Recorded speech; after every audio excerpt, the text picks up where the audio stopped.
¿Qué tal? Muy buenas tardes a todas y a todos los presentes. Bienvenidos a San Roque, aquellos que nos visitáis desde otros puntos de la comarca. Bienvenidos a las vecinas y vecinos de la ciudad de San Roque. Y estamos en un nuevo encuentro, un encuentro del aula de literatura. Y antes de seguir con la presentación de qué es el acto y también de algo de la trayectoria, creo que es importante que primero recibamos con un fuerte aplauso al protagonista de hoy, a José Antonio Marina.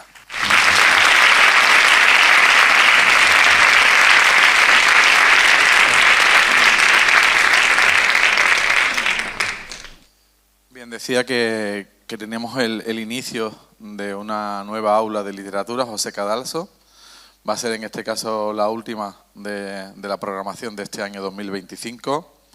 Quiero recordar con vosotros que hemos tenido la suerte de contar en estos últimos meses con Eva García Sáenz de Urturi, con Manolo García, con Manuel Javois, con Paloma Sánchez Garnica, con Alice Kellen y hoy en el número 174, así que ya es un aula con mucha tradición, con mucha historia. He visto entre el público a uno de sus precursores en sus inicios, a Juan Gómez Macías. No sé si ahora, como esto está muy oscuro, me verá, los saludo. Y quiero también agradecer a César Aldana y a Ana Ruiz, en este caso a César Aldana, que es el responsable técnico, y a Ana Ruiz, que es la teniente alcalde delegada de Cultura, que ha trabajado para recuperar esta actividad y que lo venimos haciendo con éxito gracias a vuestra presencia, gracias a vuestra participación. No voy a desvelar porque muchas veces es difícil de que luego se confirmen esos intereses que tenemos, pero me dice que estamos preparando también una agenda 2026 atractiva. Daremos buena cuenta de ello en los canales de comunicación del Ayuntamiento de San Roque y os invito a que estéis. Y ahora vuelvo con el protagonista, vuelvo con José Antonio. Gracias, José Antonio, en primer lugar por estar aquí, por venir a San Roque, por venir a tu casa, por desplazarte desde Madrid, que yo ahora conozco mucho, casi hemos compartido un tren en el tiempo. Y quería pues compartir algunos datos de José Antonio. Yo creo que antes de darle la bienvenida a alguien que se estrena, también quería deciros que hoy se estrena en la entrevista pues un periodista de la comarca, también un amigo, como es Fernando Silva, que va a ser quien va a compartir esta entrevista con José Antonio Marina. Fernando Silva, periodista que ha trabajado en diferentes medios de la comarca, en el equipo fundacional de Europa Sur, en Canal Sur mucho tiempo, y hoy estoy convencido que nos va a intentar el que conozcamos aún más la vida y la obra de José Antonio Marina, que nacía, aunque está de aspecto estupendo, pero nacía en el año 39. Todavía estábamos casi al borde de finalizar una guerra civil, a la que hoy quiero también recordar, porque hoy se cumplen 4 años del fallecimiento de Almudena Grandes. También estuvo con nosotros, en este caso en una conferencia inaugural de los cursos de verano de la Universidad de Cádiz en San Roque, y también realizaron en aquel momento una conferencia en el Palacio de los Gobernadores. Decía que José Antonio Marina nació en el 39, es de Toledo, vive en Madrid, nieto del filósofo Juan Marina Muñoz, un joven que paseaba durante un tiempo, pues yo diría cada vez más mayor, cuando cumplió más edad, por esa biblioteca familiar, en la que fue despertando una pasión por la cultura en general y por los libros en particular. Estudió filosofía en la Universidad Complutense de Madrid, y ya aprovecho para señalar que es una universidad que necesita fondos, que necesita recursos, que necesita financiación y que desgraciadamente no se aporta lo que requiere. Yo creo que debía San Roque adoptar a la Universidad Complutense. Pues mira, yo podría y querría, no sé si cabríamos todos, pero mira, me parece una estupenda idea, José Antonio. Pues decía que estudio filosofía en la Complutense. Desde aquí también me sumo a las demandas de la totalidad de los decanos. Normalmente en estas cosas de la dirección de equipos siempre hay decanos de todos los colores y de todas las opiniones, pero es raro, José Antonio, que coincidan todos los decanos de todas las facultades para exigir esa mayor financiación. En aquellos momentos compartió pues con otros intelectuales como Álvaro Pombo, que seguramente que luego hará alguna referencia. Y tengo que decir que luego ha sido profesor de secundaria, conferenciante, investigador, escritor, y ahí es donde ha estado compaginando esa labor docente con esta intensa actividad intelectual que hoy vamos a conocer aún más. Fue, iba a decir designado, no es la palabra, así que me tienes que ayudar, me falta una palabra. Fue elegido doctor honoris causa, o fue reconocido, fue reconocido. Doctor honoris causa por la Universidad Politécnica de Valencia, y creo que con ello hemos presentado un poco a la persona. Sí, y últimamente, como es de Andalucía, me interesa indicarlo por la de Huelva. Y también por la de Huelva. Tengo mucho cariño a Huelva. Más cercana. Y ahora algo de su obra. José Antonio Marina ha centrado sus investigaciones en la teoría de la inteligencia, en cómo surge la creatividad, en cómo se relaciona con la ética, la neurología o la educación. Distintas obras. Hay que decir que su libro Elogio y refutación del ingenio le valió el premio Anagrama, el Premio Nacional de Ensayo, y entre otros de sus libros más destacados están Teoría de la inteligencia creadora, que falta hace, Ética para náufragos, El laberinto sentimental, El misterio de la voluntad perdida, Diccionario de los sentimientos, La selva del lenguaje. Y el último, el que está muy fresca y que seguro que también nos va a hablar un poco más, su último libro es La vacuna contra la insensatez, que abunda, José Antonio, pues sí, no sé pues sí, por eso, en por eso, qué décadas más sí, de tu vida, pero en esta última década que te está tocando vivir también hay algo. Bueno, pues yo decía que más allá del puro ensayo filosófico, Marina también se compromete en ser un divulgador, en comprometerse en definitiva con los temas que piensa, y no lo hace únicamente en sus obras, sino que participa en prensa, participa en programas de radio, participa en programas de televisión y en definitiva trata de poner su pensamiento a disposición de los temas de actualidad, dando su opinión y también generando pues una construcción de una crítica, vamos a decir, educativa también. La mirada crítica de José Antonio Marina se revela imprescindible en estos tiempos en los que la política, la convivencia, la vida cotidiana se ven muchas veces amenazadas por el ruido, por la desinformación y por lo que ahora muchos dicen, la nueva palabra que más se utiliza, la polarización. Eso es a lo que nos enfrentamos en estos tiempos y para ello pues habrá que compartir opiniones, ser críticos y en definitiva tener mano firme y sin titubeos para defender lo que entendemos que es la justicia, la libertad, la igualdad y también el cuidar y proteger a la democracia. Eso es lo que hoy nos habla, hoy nos comenta, hoy comparte con nosotros este debate y ya os dejo con José Antonio Marina, al que os pido nuevamente un aplauso y para que pierda algo más los nervios, le doy la bienvenida al periodista que va a estar en la entrevista, a Fernando Silva. Fernando, gracias a todos. Gracias.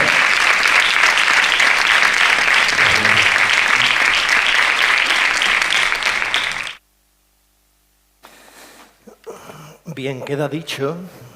Un saludo a todos y a todas, aunque no os veo, vosotros nos veis, a nosotros sí. José Antonio Marina entiende que la filosofía es un servicio público. Ergo sum, José Antonio Marina es un servidor público. Y además es una persona valiosa no solamente por lo que dice, que es el fruto de sus reflexiones, de sus investigaciones, sino cómo lo dice. Hablemos de su método, la pedagogía por delante.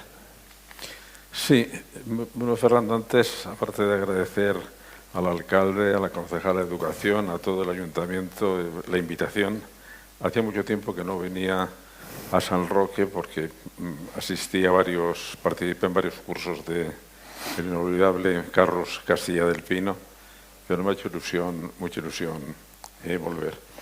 Y antes de empezar, mi experiencia me dice que hay que hacer una pregunta de trascendental importancia.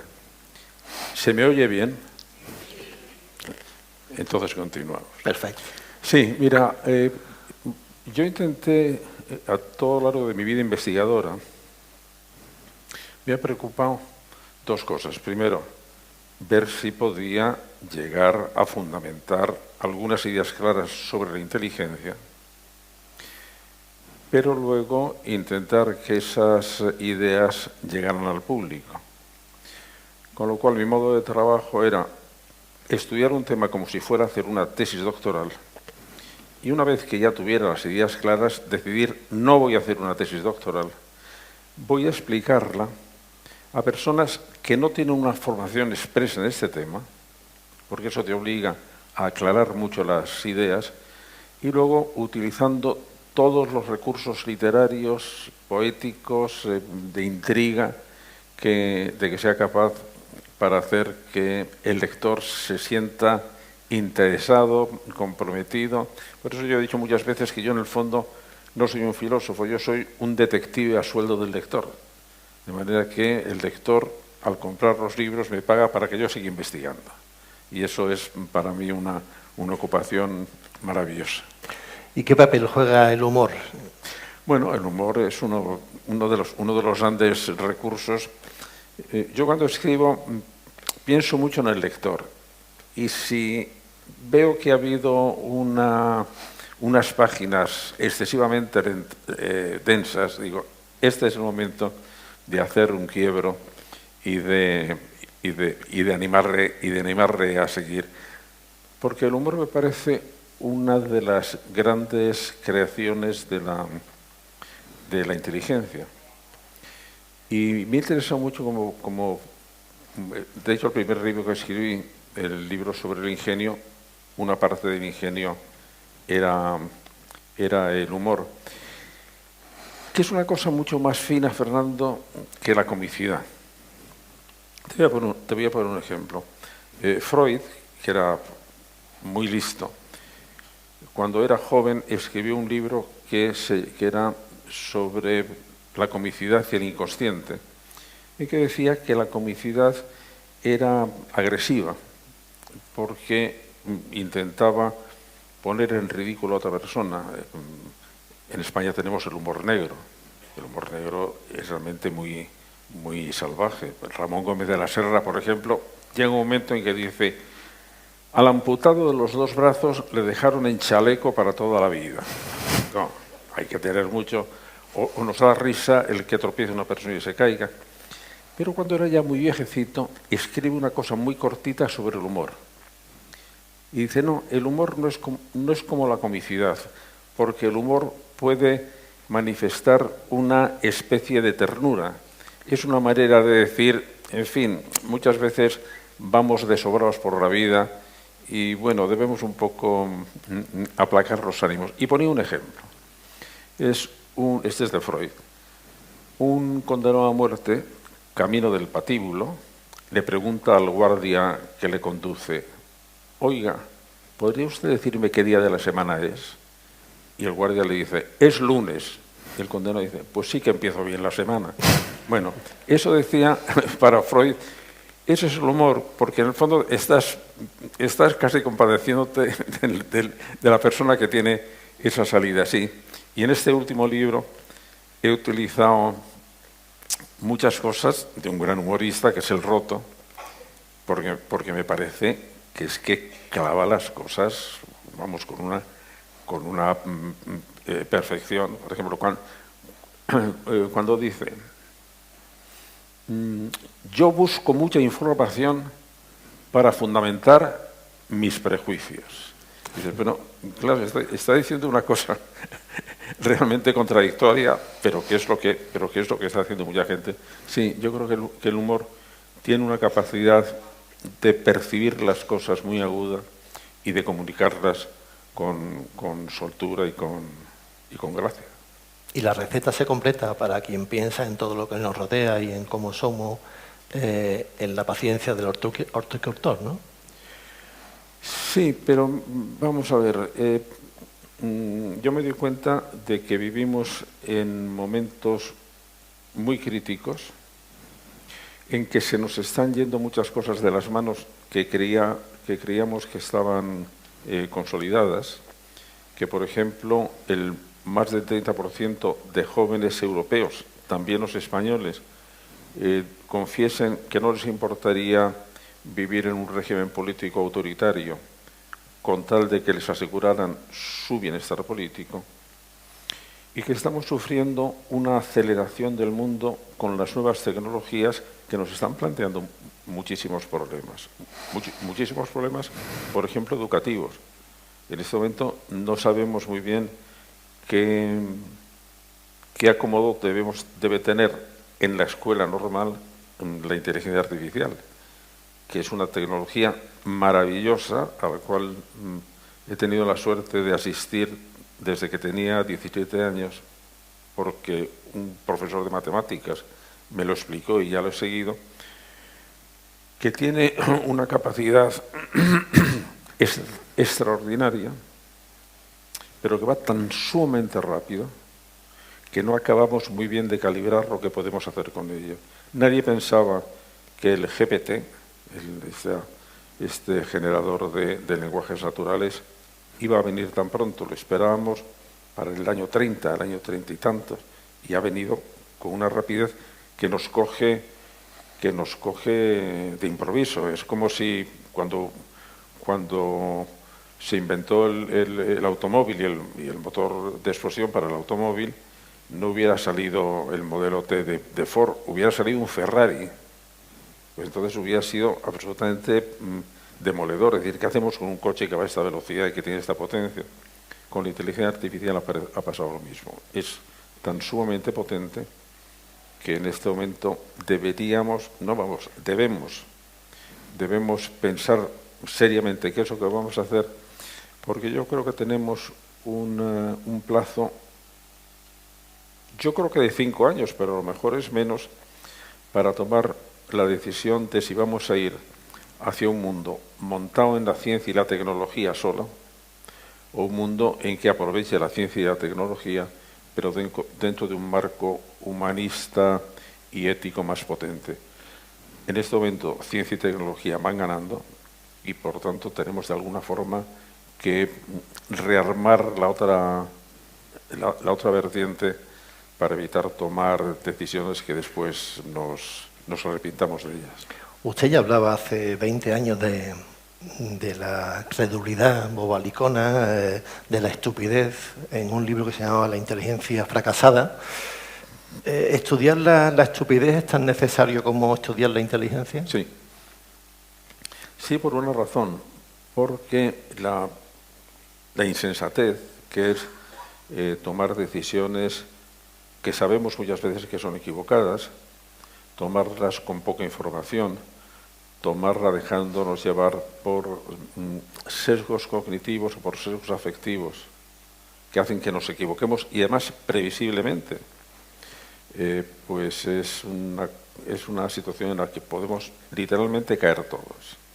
Entonces a mí me interesaba poner de manifiesto estas son las trampas en que caemos con mucha facilidad y que aunque conozcamos cómo son, volvemos a caer en ellas. Pero por una razón, Fernando, porque es que a mí me interesa mucho que todos nuestros oyentes sean muy inteligentes. Y a ellos les interesa que nosotros seamos muy inteligentes. Porque la inteligencia, lo que define la inteligencia es la capacidad de resolver problemas. Cuando la inteligencia decae, los problemas aumentan. Y entonces no encontramos solución, nos encontramos en callejones sin salida.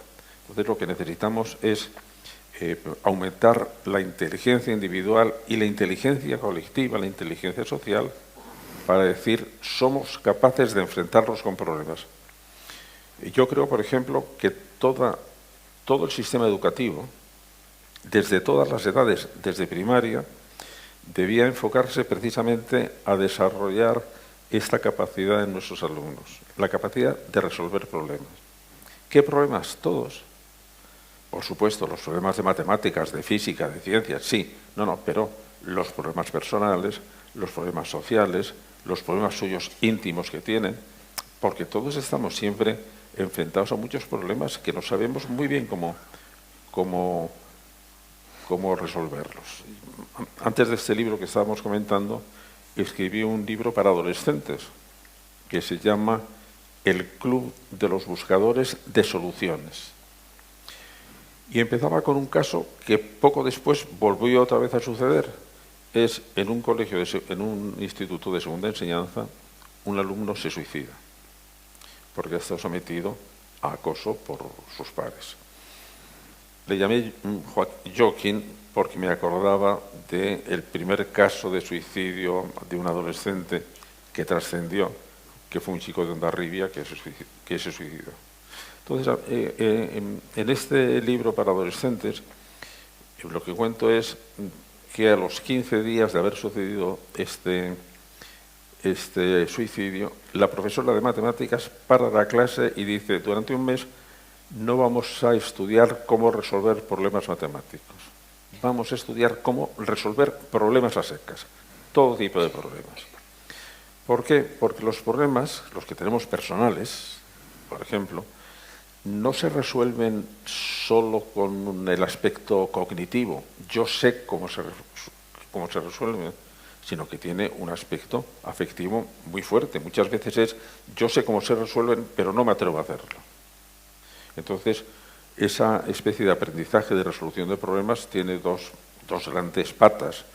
Uno es la educación emocional y otro es la educación ya puramente intelectual de cómo lo resuelvo. Entonces, si empezáramos a ver a nuestros alumnos, a darle la seguridad de que hay una tecnología para enseñar, para ver los problemas. Es decir, los problemas hay primero que identificarlos. Este problema es real. Vamos a ver si es real.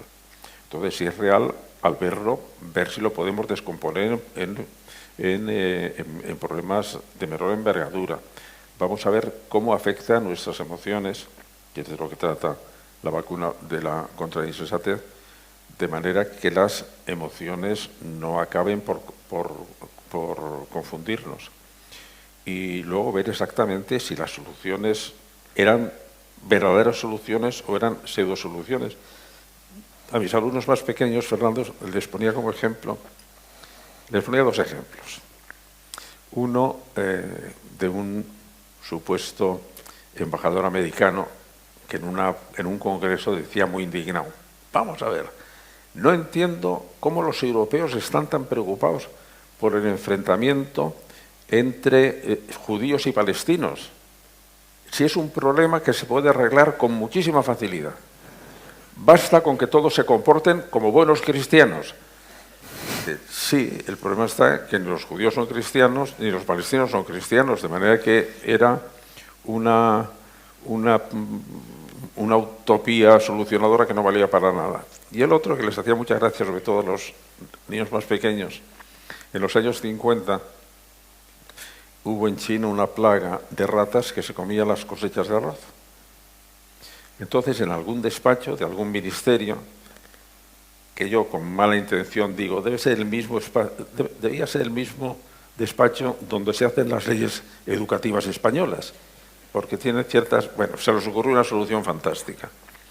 Somos 1.000 millones de chinos, si conseguimos que cada chino mate unas cuantas ratas, nos quitamos la plaga de encima en un pispás. Muy bien. El problema es resolver cómo animamos a los chinos a que maten ratas. Solución: el que se presente con un cadáver de rata en la comisaría se le da una propinita, se va tan contento. Bueno, una solución teóricamente fantástica, era barata, era rápida, pero no se les ocurrió pensar lo que pensaron los campesinos, que echaron cuentas y vieron que era más rentable criar ratas que plantar arroz. Entonces metían ratas en jaulas y, aprovechando que son muy prolíficas, de vez en cuando hacían la matanza de ratas, cobraban y listo, no tenían que preocuparse de nada, ni del arroz, ni del agua, ni de las ratas. Bueno, estaba claro que esa solución no era realmente una solución. Pero todo eso, cuando tú convences a niños, a gente joven, a adultos, de que son capaces de enfrentarse con los problemas, la actitud de esas personas cambia. Por ejemplo, el sentimiento de impotencia ante un problema que me supera es uno de los caminos clarísimos a la depresión. La depresión tiene como componente real: es que no puedo con este problema. En el momento que fuéramos capaces, por eso es la vacuna, vamos a ver si conseguimos que algunas de las debilidades que tiene o que tenemos todos quedan fortalecidos para que estén en mejores condiciones de enfrentarse a los problemas, creo que es beneficioso para todos, para las personas, para la sociedad, para todos. Seguro que van a salir más síntomas de la estupidez que practicamos en más ocasiones de la vida, pero ¿todo puede partir o se aceleró con la pandemia del coronavirus? Yo creo que no, yo creo que la pandemia... vamos a ver, la pandemia sí ha producido, por ejemplo, un número mayor ha desencadenado un número mayor de problemas psicológicos a gente joven fundamentalmente, porque le cogió en un momento en que su sociabilización estaba justo en el momento oportuno. Entonces, en el momento de aislar a esas personas, se encontraron los adolescentes, sí tenemos documentación de que dice que han aumentado los trastornos. En los demás yo creo que hemos olvidado con mucha rapidez lo que pasó en la COVID. Ahora nos parece casi inverosímil la paralización total que hubo. Nos dice, ¿cómo es posible que estuviéramos tantos meses encerrados en casa, saliendo a horas concretas y solo para ir al supermercado o a la farmacia?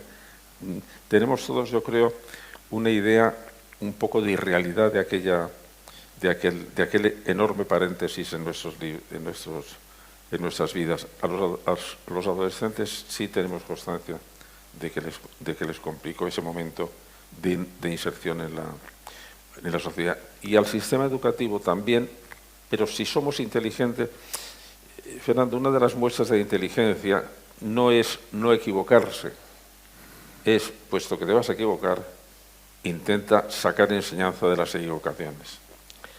Y entonces, de la COVID teníamos que sacar enseñanzas. Creo que no las estamos sacando. No las estamos sacando y eso es una muestra de insensatez. Después de estar claro la necesidad que teníamos de fortalecer todo el sistema primario de educación, sanitario, seguimos sin hacerlo. Entonces, ¿qué pasa? Que solamente tenemos una vía urgente, que es ir a las urgencias de los grandes hospitales, que son caras, que están saturadas, en vez de decir, oye, que aquí lo que nos pasó es que fallaron los sistemas más inmediatos de atención. Eso es realmente una muestra de insensatez, es decir, el olvidar las enseñanzas cuando te has equivocado y no intentar corregirlos. Estamos absolutamente rodeados. Usted sí subraya el hecho de que para las nuevas tecnologías somos objetos de mercado, sí, y que realmente, bueno, alude a que hay dos mecanismos que nos hacen muy estúpidos, que creo que todos nos podemos reconocer en ellos, que es el scroll, sí, los likes. Vamos a ver, el problema está, lo que yo he estudiado en este libro, que es por qué si somos tan inteligentes nos equivocamos tantas veces. Pues es por una razón que al descubrirla también yo me llevaba una sorpresa, que es que nuestro cerebro, que es la sede de la inteligencia, no se ha formado siendo un diseño único, muy organizado, sino que se ha ido formando a salto de mata a lo largo de cientos de miles de años de la educación, de la evolución. Con lo cual, tecnologías neuronales muy antiguas se han superpuesto a tecnologías muy modernas y nuestro cerebro no acaba de tener un comportamiento completamente organizado. Es una gran chapuza evolutiva. Las chapuzas resuelven el problema, pero sin embargo dejan siempre algún cabo suelto que no acaba de resolver. En el aspecto físico, eso ya lo sabíamos todos. Es decir, nuestra chapuza evolutiva, en nuestro esqueleto es una chapuza evolutiva. ¿Por qué? Porque nuestra columna vertebral estaba hecha para andar a cuatro patas. En el momento que nos ponemos de pie, ¿qué es lo que pasa? Que nos duele la espalda. ¿Vale? Una chapuza evolutiva que el cráneo del niño creció para poder albergar el cerebro, pero no creció el canal del parto de la madre. Con lo cual, la madre pues lo pasa muy mal porque es una chapuza evolutiva. El niño sale, pero sale haciendo papilla a la madre. Un defecto de diseño que hubieran suspendido en primero de carrera de diseño. El tubo de la respiración, que es la tráquea, y el tubo de la nutrición, que es el esófago, están juntos. Conclusión, 3.000 personas mueren al año en España por atragantamientos. Hombre, podríamos haberlo separado un poco. No, hay esas chapuzas evolutivas que conocíamos en el cuerpo humano. Y en el cerebro pasa lo mismo. Por ejemplo, el mundo emocional no está claramente ensamblado con el mundo racional. Un ejemplo. Tú puedes saber exactamente, racionalmente, que el avión es el medio de comunicación más seguro. Si tienes miedo a volar en avión, ese razonamiento no te sirve para nada, no pasa. Es decir, es como si el mundo afectivo emocional estuviera cerrado sobre eso mismo y tú le estás diciendo, pero hombre, ¿no te das cuenta que eso es mucho más seguro? ¿Cómo vas a tener miedo de viajar en avión? Es impenetrable. Y en ese sentido, cuando en muchas ocasiones caemos en esas chapuzas evolutivas que nos hacen equivocarnos con muchísima facilidad. Un ejemplo. Todo lo que se repite, nuestro cerebro, todo lo que se repite el suficiente número de veces acaba por considerarlo verdadero. Bueno, eso es una fuente de errores, porque entonces estamos siendo todos muy vulnerables a la publicidad. La publicidad lo que hace es repite un mensaje y aunque el mensaje sea muy extraño, las primeras veces nos escandaliza, decimos qué tontería, pero si sigues repitiéndolo, pues empiezas a pensar, bueno, a lo mejor es verosímil, luego cuando tanta gente lo dice, por algo será, y si sigues, acabas diciendo, esto es verdadero. Eso es una chapuza de nuestra inteligencia para la que necesitamos una vacuna, porque si no, es como si fuera un virus mental que se nos mete, y una vez que se nos ha metido, altera nuestra forma de pensar o nuestra forma de sentir. A mis alumnos, adolescentes o de los primeros cursos de universidad, me gusta mucho hablarlo de los virus amorosos. ¿Qué son los virus amorosos?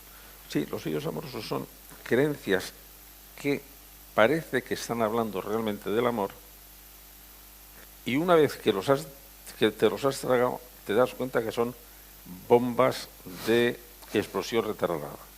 Una, por ejemplo, que sigue produciendo muchísimos trastornos a adolescentes, sobre todo a adolescentes chicas. El virus dice, los celos son una demostración de amor. Si tú aceptas eso, entonces empiezas a considerar comportamientos que pueden ser absolutamente machistas, absolutamente tiránicos, así, pero son muestra de que me quiere mucho. Eso te lleva a una confusión detrás de otra. Eso es un virus mental. Entonces, lo que yo pretendo es, la única manera es, vamos a ver si vacunamos sobre esos virus mentales.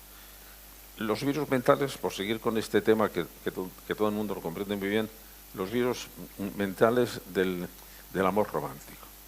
Si tú tomas una cosa que parece tan evidente, tan bonito, que es el amor todo lo puede. Fantástico. El amor es poderosísimo. Es lo que decía Dante, el amor que mueve el sol y las estrellas, ya. Pero como una persona crea eso a pies juntillas y tome, por ejemplo, la decisión de casarse con una persona a sabiendas que es un desastre, pero yo le cambiaré, se ha jugado la vida, pero vamos, con una alegría verdaderamente tremenda. Otro virus amoroso que parece también hermosísimo. Quien ama debe estar dispuesto a hacer todo por la persona amada. Bueno, ahí el problema es el todo, porque en cuanto entras en el todo, has convertido eso en un virus que si lo aceptas, ¿qué vas a hacer entonces si la otra persona te dice, si me quieres, tienes que hacer esto? ¿Y esto qué? Pues puede ser cualquier cosa. Vemos en los periódicos, su pareja la prostituía y ella decía que se prostituía por amor. Esto es un virus. De manera que lo que yo he intentado en el libro es, vamos a ver si conseguimos detectar este tipo de virus que se nos meten porque tienen apariencia muy atractiva. ¿Quién va a negar ninguno de esos virus que te he dicho? Pero que, sin embargo, también los virus se disfrazan para que el sistema inmunitario no los detecte. Se ponen cara de buenos, por decirlo así. Ya, pero una vez que han estado, alteran nuestra forma de pensar. He dicho los virus religiosos porque no quiero entrar en los virus políticos. Los virus políticos... Los hay. Hombre, claro que los hay. Entonces, ante eso, ¿qué vamos a hacer? Pues yo creo que sí es urgente darnos cuenta de cómo funcionan y ver si se puede, y ver si podemos elaborar vacunas contra estos virus. Igual que tenemos vacunas contra la gripe, vacunas mentales, ¿se entiende? Pues entonces aislar identificar cada uno de estos virus y entonces preparar la vacuna para defender a la gente sobre esos virus. Tenemos que llegar ahí y llegamos. La educación como instrumento. Claro, uno de ellos. La educación, Fernando, en toda su amplia gama, que no es solo la escuela.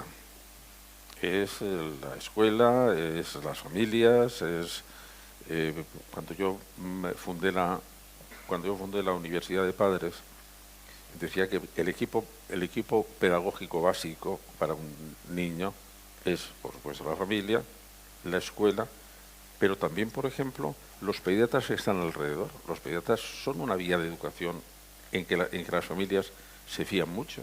Debíamos contar también con ellos.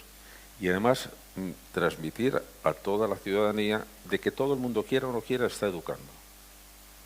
Por lo que hace, por lo que dice, por cómo se comporta. Y que había un refrán africano que yo le cojo como gran sabiduría educativa, que dice: para educar a un niño hace falta la tribu entera. Y ahí yo he añadido una cosa: y para educar bien a un niño hace falta una buena tribu. ¿Por qué? Porque continuamente estamos recibiendo mensajes que se cuelan con mucha potencia y muy sinuosamente. No nos damos cuenta hasta qué punto estamos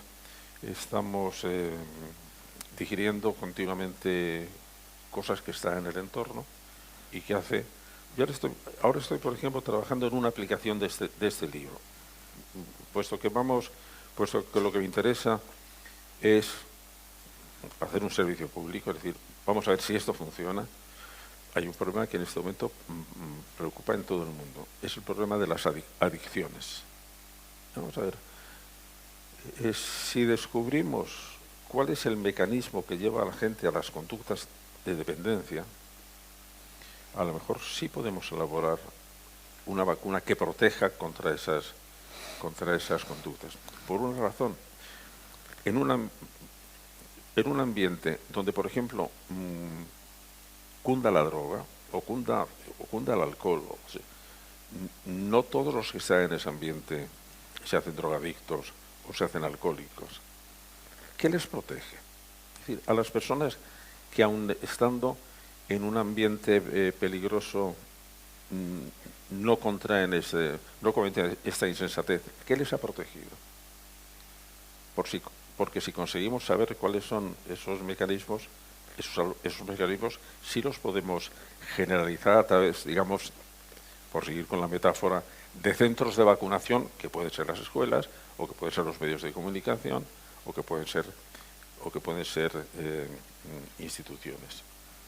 Y a mí me da, y yo creo, y ahí no quiero adornarme con plumas ajenas, porque cuando yo empecé a investigar sobre, digamos, inmunoterapia mental, es decir, vamos a ver si conseguimos identificar virus y vamos a ver si conseguimos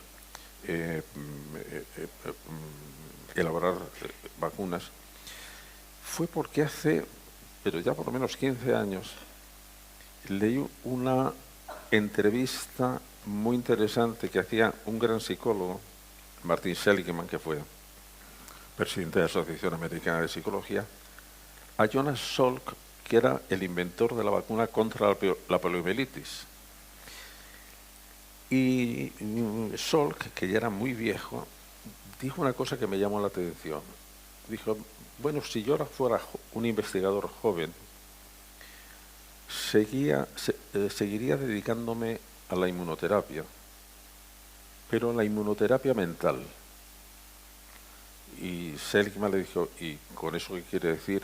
Y él puso un ejemplo. Creo que hay enfermedades como la depresión que van a aumentar de una manera, como se ha sido, de una manera disparatada.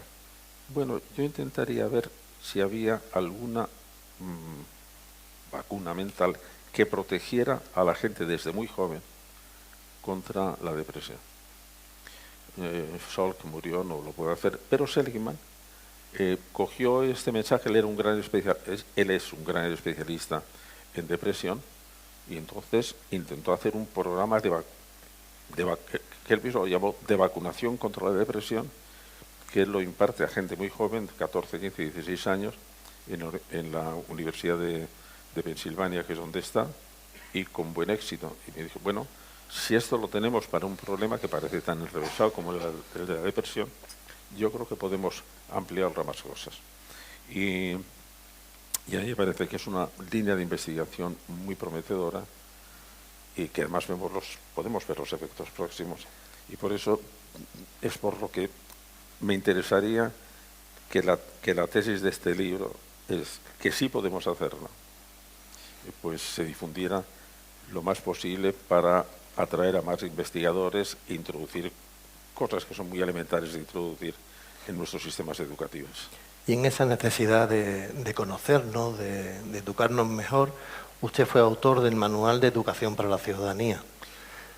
¿Ese fue que desapareciera esa asignatura? ¿Es uno de los mayores errores del sistema educativo español? Sí, fue un error porque fue malinterpretada y fue víctima de una campaña en contra que no tenía ni pies ni cabeza.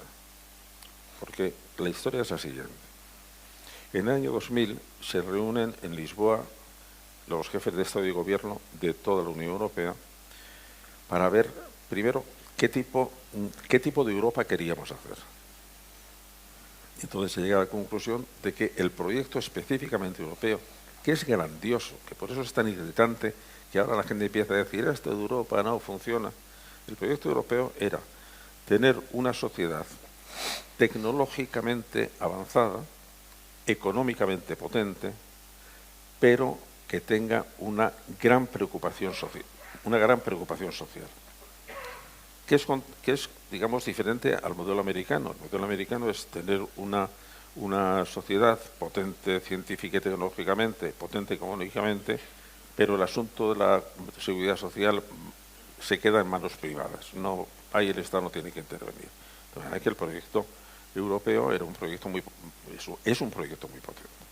Pero se hizo una pregunta. Ante un proyecto tan difícil, tan exigente, ¿cómo deberían ser los ciudadanos europeos capaces de ponerlo en práctica?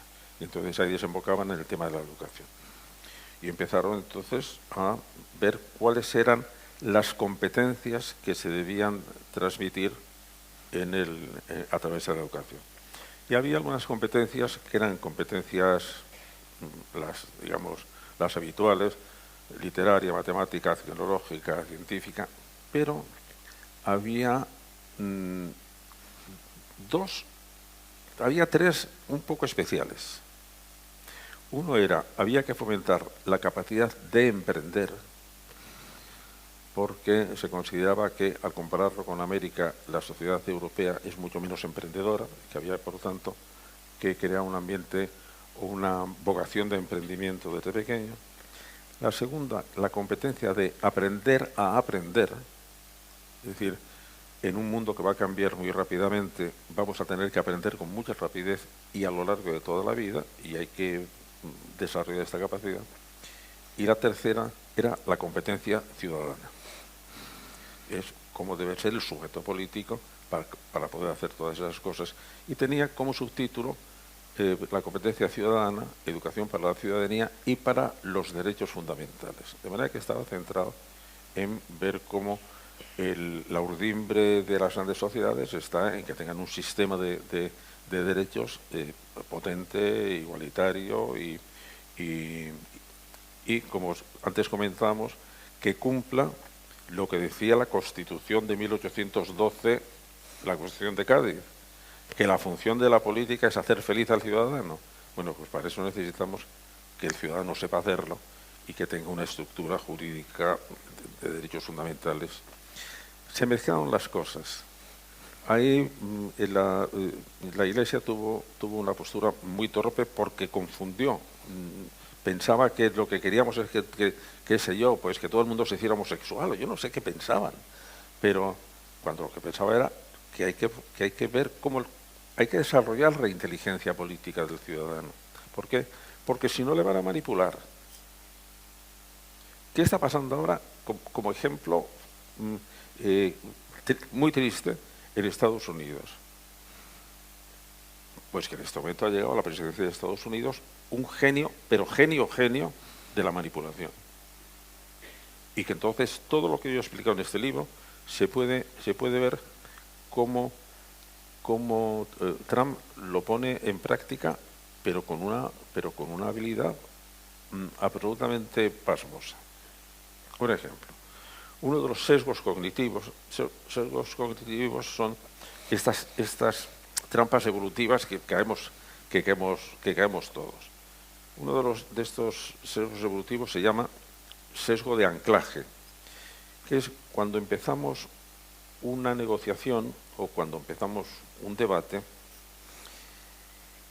el que consiga que el debate ancle en un punto y a partir de él se desarrolle, tiene muchas posibilidades de ganar la partida. Es decir, es el que marca la regla del juego. Entonces, ¿qué hace Trump cuando saca el tema de los aranceles? Bueno, él, como se ha visto después, se conformaba con unos aranceles del 20%, del 30%. Lo que hace es decir, voy a poner aranceles del 140%.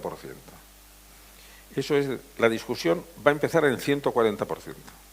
Lo han anclado allí.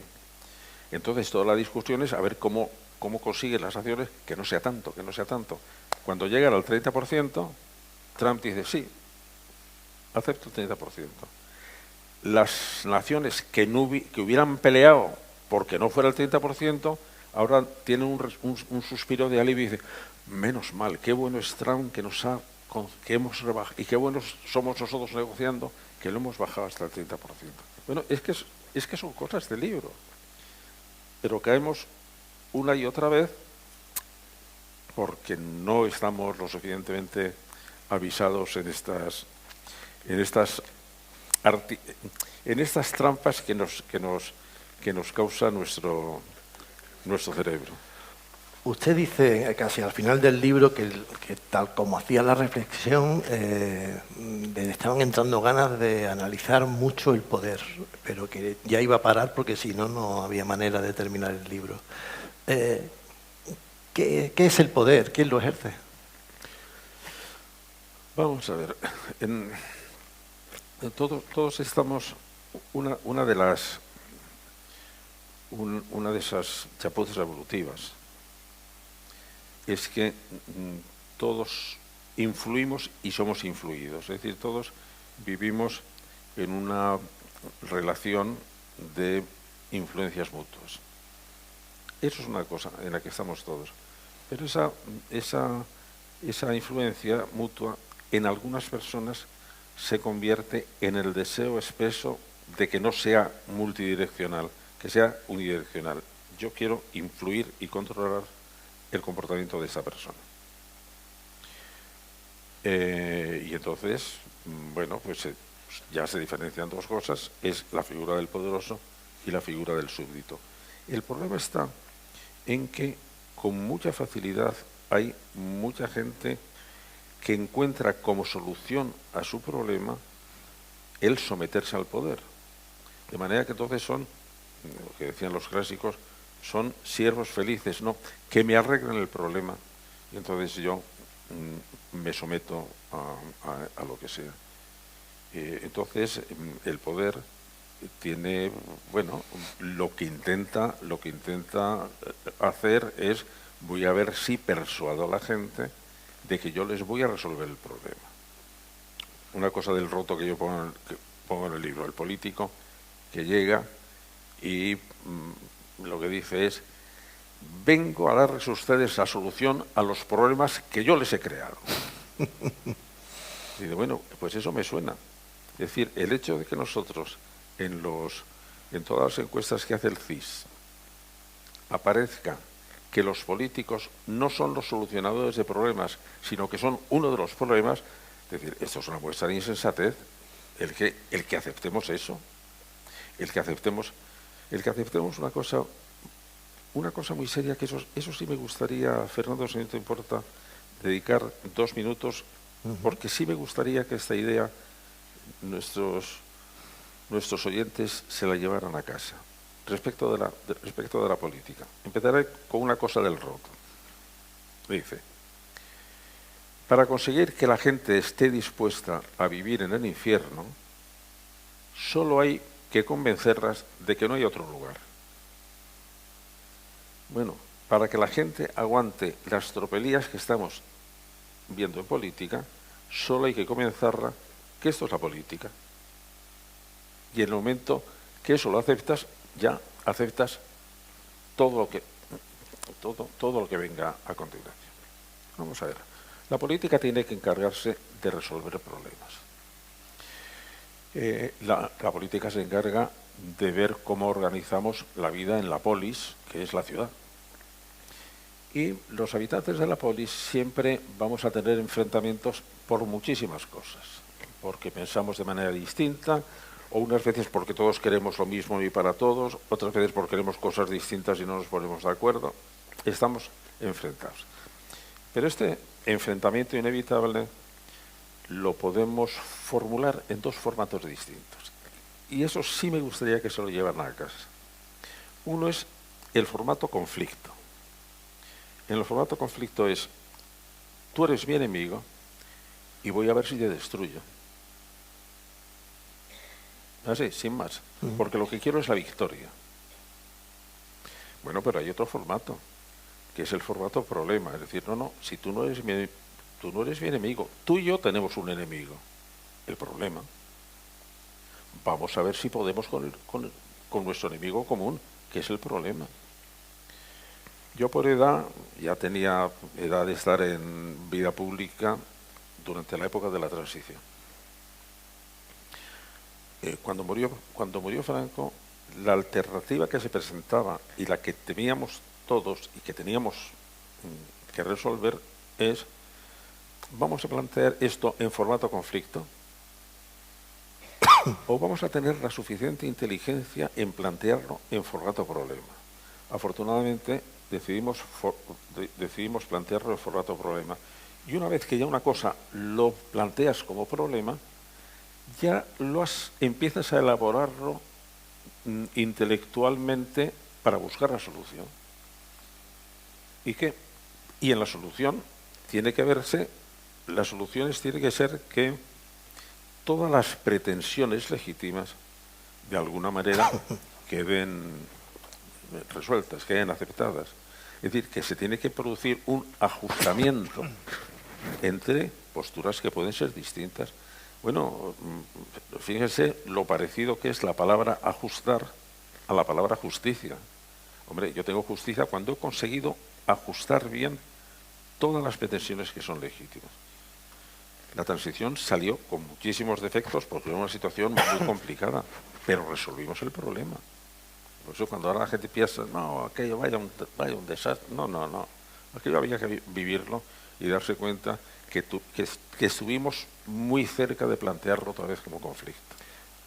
Hay una cosa también, me parece valiosa entre sus reflexiones, cuando habla del ámbito educativo, que dice que hemos olvidado la importancia del deber y se ha impuesto la voluntad. Sí, sí. Ahí ha sido también, ahí voy a referirme a dos virus psicológicos que se nos han metido en educación. Ya saben, un virus mental es una creencia que una vez que la aceptamos, empieza a hacernos pensar mal. Y uno de ellos fue el pensar que solamente podíamos realizar una acción si estábamos motivados para hacerla. Con lo cual, toda nuestra obsesión en las aulas es tenemos que motivar al alumno. Bueno, eso es verdad. Como todos los virus mentales, tienen una parte atractiva de verdad. Naturalmente, hacer una cosa estando motivado significa hacerla teniendo ganas de hacerla. Bueno, pues ojalá todos los docentes tuviéramos el talento de motivar a nuestros alumnos para que sintieran pasión por las ecuaciones de segundo grado. Pero claro, la motivación tiene un límite. Y sobre todo, que no podemos lanzar el mensaje de que solo podemos hacer una cosa estando motivados, porque a lo largo de la vida vamos a tener que hacer cosas para las que no estemos motivados, pero que las tenemos que hacer porque es, como ha dicho Fernando, pues porque son nuestro deber. Y respecto del deber, no puedes decir, voy a ver si les motivo para hacer el deber. No, que sepan que el deber tiene su propia dinámica. Y además hay que ponerlo claro, oye, que tu papá no tiene por la mañana, no está muy motivado para ir al trabajo, tu mamá no está muy motivada para ir al trabajo. ¿Y por qué van? Porque es su obligación, tiene que ir. Entonces, el haber perdido este concepto de deber dentro de la escuela y haber cargado todo en la motivación produce unas situaciones muy complicadas, porque cuando un alumno dice que no está motivado, ¿qué hacemos con él? Pero fíjense, imagínense cómo utilizamos en educación muchas veces el concepto de motivación de una manera muy alegre. Vamos a la vida corriente. Imagínense que un día se les estropea un grifo en casa y llaman a un fontanero. Y el fontanero viene y les hace un desastre. Y al día siguiente van a protestar, oiga, mire usted el desastre que han hecho. ¿Qué diría si el fontanero les contestara? Pues mire usted, yo es que ayer no estaba motivado para el grifo. Y como no estaba motivado para el grifo, no pensará usted que se lo podía arreglar bien. Diría usted, es un cara dura. ¿Por qué? Pues porque tenía que arreglar bien el grifo, estuviera motivado o no estuviera motivado. Segundo virus psicológico que se nos ha metido en educación. Lo importante es aumentar la autoestima del niño. Parte de verdad que es muy malo que la autoestima esté baja. Por lo tanto, debemos hacer lo imposible porque un niño o un adulto con baja autoestima tiene muy poca posibilidad de poner en marcha sus recursos. Esa es la parte de verdad. La baja autoestima es perniciosa. Eso no quiere decir que el intentar aumentar la autoestima así a lo loco, como hicieron, por ejemplo, en el estado de California, el gobernador un día decidió que para mejorar todo en California tenía que empezar con una campaña de autoestima masiva. Y claro, una campaña masiva desconectada de los hechos resulta que daba resultados rarísimos. Porque claro, no hay nadie que tenga más autoestima que los delincuentes comunes. Tienen una autoestima que se avisan. No, vamos a ver. Hay que introducir todo lo que sea posible para que no haya una bajada de la autoestima, porque eso limita mucho. Pero no predicar la autoestima a lo loco. Como ven, este es el tipo de virus mentales que algunas veces resulta difícil de identificar porque tiene una parte buena. Y tenemos que estar viendo a ver cómo lo hacemos. En este momento necesitamos introducir el concepto de deber dentro de la escuela. Y el concepto de motivación, pues también. Pero ver que uno tiene que estar, compensarse. La conversación se encamina hacia allá, hacia el coloquio, pero sí, por ir sustanciando un poco todo lo que hemos escuchado, sí será bueno que, porque hemos salpicado todo esto, todo el escenario de virus y de problemas y de inquietudes, pero y se han vislumbrado algunas soluciones. No, claro. Evidentemente, pero usted sostiene que uno de los primeros pasos, y cito textualmente, es conocer la inevitabilidad de nuestras debilidades. Sí, porque entonces es la única manera que podemos tomarnos en serio de que tenemos que aumentar nuestras defensas por un procedimiento muy análogo al que se da en biología. En biología estamos rodeados de agentes patógenos y si se nos meten dentro nos fastidian, pero tenemos un sistema inmunitario que nos defiende. Pero ¿qué pasa cuando nuestro sistema inmunitario está deprimido? Que los virus entran con mucha facilidad. ¿Cómo nos defendemos? Pues de dos maneras. O intentamos fortalecer nuestro sistema inmunitario o intentamos crear vacunas específicas contra los patógenos. Pues esa es la misma propuesta que yo hago. Tenemos que hacer algunas de los procedimientos vamos a fortalecer el sistema inmunitario mental de las personas. ¿Cómo? Pues aumentando su capacidad de resolver problemas, aumentando el pensamiento crítico, que en este momento está absolutamente por los suelos, volver a recuperar la idea de que respecto de las cosas hay opiniones verdaderas y opiniones falsas, y a las opiniones falsas ni caso. Esta especie de barullo de que todas las opiniones son respetables, todas, no. Eso que decimos con tanta alegría, respeto su opinión aunque no la comparta, la respeto o no la respeto, depende de cómo sea, porque cada opinión tiene su criterio, digamos, de respetabilidad. Si es una opinión matemática, criterios matemáticos. Si es una opinión médica, criterios médicos. Si es una opinión filosófica, criterios filosóficos. Si es geográfica, criterios geográficos. Yo, a un terraplanista que sigue diciendo que la Tierra es plana, no le dejaría ser profesor de geografía. Vamos, por razones evidentes, ¿no? Bueno, y por lo tanto, su opinión no es respetable. Bueno, pues nos hemos metido en este barullo, entonces, para fortalecer, digamos, nuestra capacidad de enfrentar a esta especie de barullos generalizados, hay una serie de competencias que sabemos cómo desarrollar.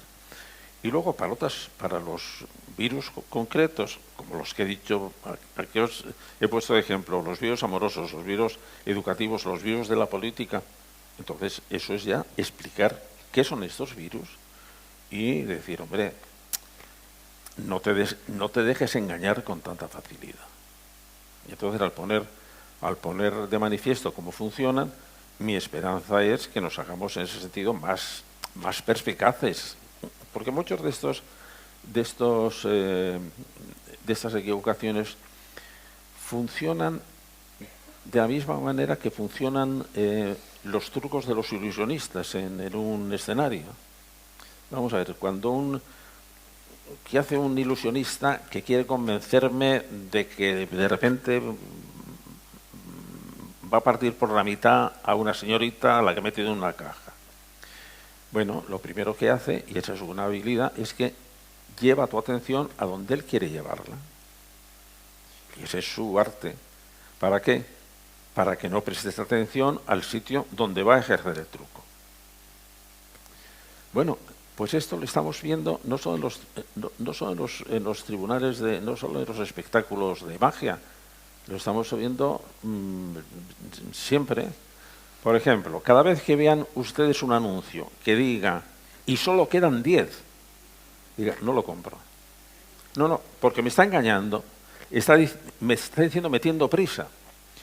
Quiere que me fije en que solo quedan 10. Entonces me va a entrar una especie de inquietud, y mira que si me lo pierdo. Un político que quiere hacer cualquier chanchullo. No va a decir que prestemos atención al chanchullo, nos va a decir que prestemos atención a otra cosa. Entonces habrá campañas de lo que fuera, de escándalo, bueno, pero si sabemos que funcionan así, entonces ¿qué pasa? Bueno, pues porque somos crédulos y con mucha facilidad se nos engañan. Pero de todo esto yo saco una conclusión, digamos, optimista. Bueno, si sabemos cómo se hace, lo único que hay que hacer, si sabemos cómo podíamos limitar esta acción perniciosa, bueno, se trata de ponernos a ello. Se trata de que no le pase lo que... Yo tenía un amigo que se quejaba mucho de que no había podido ser médico.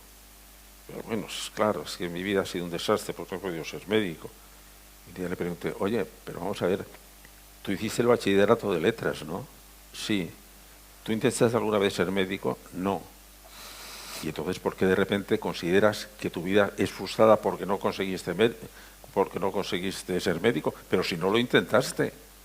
Bueno, pues esto de quejarnos por cosas que no hemos intentado hacer, bueno, pues eso es una cosa un poco tragicómica. Y yo creo que esto también nos lo debíamos aplicar. Terminando, su trayectoria es la investigación de la inteligencia, de la psicología a la ética. ¿La vacuna contra la insensatez cierra el círculo? Como te he dicho antes, voy a aplicarla a casos concretos. Me gustaría hacer 3 vacunas concretas. Una, la vacuna contra las adicciones, otra, la vacuna contra el fanatismo y otra, la vacuna contra el miedo. Porque el miedo me parece un sentimiento que es natural, que es conveniente, porque el miedo es la emoción que nos hace percibir un peligro y, por lo tanto, ponernos en disposición de responder a ese peligro. Pero a los seres humanos se nos ha ido de las manos el miedo. Somos los animales más miedosos que hay y tememos muchísimas cosas que no son peligro. Y sin embargo los tememos. Entonces, ahí sí me gustaría. Lo intenté ya empecé a intentarlo en un libro que se titulaba Los miedos infantiles, porque tenemos los datos de que hay niños que nacen muy vulnerables y nacen vulnerables al miedo. Y son niños muy inhibidos, son niños que necesitan estar cerca, digamos, de su referencia de seguridad, que son sus padres, que les cuesta mucho y que además aprenden con mucha rapidez otros miedos. Entonces, parece que ese es un caso estupendo si consigo hacerlo, para ver si podemos vacunar a estos niños. Y a estos niños, además, sabemos que tenemos un periodo de vacunación, porque si esto funciona, es que en los sistemas educativos tendríamos que introducir una cartilla de vacunación como en la medicina. La vacuna contra el miedo tenía que darse posiblemente entre los 2-3 años, que en cuanto el niño está configurando su seguridad o inseguridad básica, volver a dar una dosis de recuerdo cuando entra en la educación primaria y posiblemente otra dosis de recuerdo cuando pasa a la enseñanza secundaria. Porque son tres momentos en que la vulnerabilidad puede aumentar y que necesitamos, digamos, volver a revacunar. Y después de todo esto, Fernando, porque sé que te quedas con la idea de que, como estoy hablando de tantas virus, enfermedades, no sé qué, no. Mi postura es optimista y además ya sabes que me gusta recordar un grafiti muy antiguo, escrito en la pared, que decía: debemos dejar el pesimismo para tiempos mejores. Es decir, los tiempos malos lo que necesitan es un optimismo a prueba de bomba, y eso sobre todo a los que nos dedicamos a la educación. Porque así como en las hojas de los militares había un epígrafe que ponía: valor se le supone. Bueno, pues en la hoja de los docentes debía poner optimismo se le supone. Bueno, si la atención se mide por el silencio, os estamos muy agradecidos desde aquí a todos vosotros y vosotras. Y es el turno ahora de que se abra el coloquio, si le parece bien, a quienes tengáis preguntas que os haya... Sí, ya veo ahí uno. Pero les encuentro a ustedes muy desmejorados.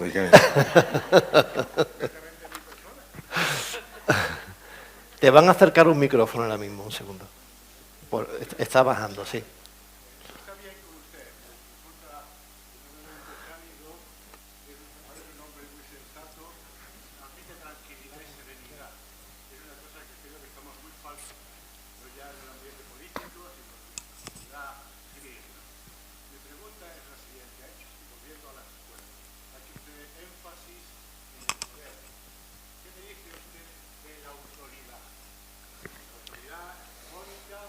Vamos a ver. Ya, pues es un problema.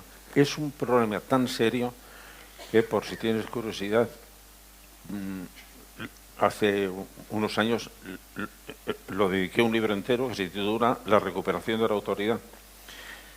Porque sí es un tema grave en que no podemos... Empiezo por el principio. Cuando aparece la palabra autoridad, que aparece en el lenguaje jurídico romano, se contrapone a poder. Poder es cuando impongo coactivamente una cosa, y la autoridad es que cuando consigo imponerla por el respeto que yo doy.